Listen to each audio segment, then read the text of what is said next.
آج ہمارے معاشرے کے اندر یہ بھی دیکھا جا رہا ہے کہ بھائی ایک جو ہے ماں باپ ہیں اور اس کے 2-3 بھائی ہیں.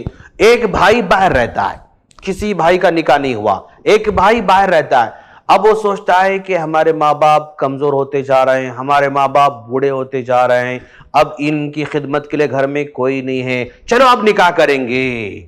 یعنی وہ اپنے ماں باپ کی, اپنے بھائیوں کی, اپنے بہنوں کی خدمت کرنے کی غرض سے نکاح کرتا ہے, اور نکاح کر کے 15 دن 20 دن 1 مہینہ یا رہ کر بیوی کو اپنے ماں باپ, اپنے بھائیوں, اپنے بہنوں کی خدمت کرنے چھوڑ کر وہ پھر باہر چلا جاتا ہے. درست بات نہیں ہے. آپ نکاح کرنے کا مقصد کیا تھا؟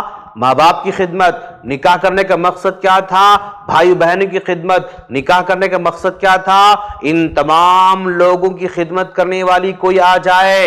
اس مقصد سے آپ نکاح کر رہے ہیں تو آپ غلط کر رہے ہیں. ہاں, یہ مقصد نہیں تھا آپ کا نکاح کرنا, آپ کو دل چاہ رہا تھا, آپ نے نکاح کیا, اور اس نکاح کے بعد یہ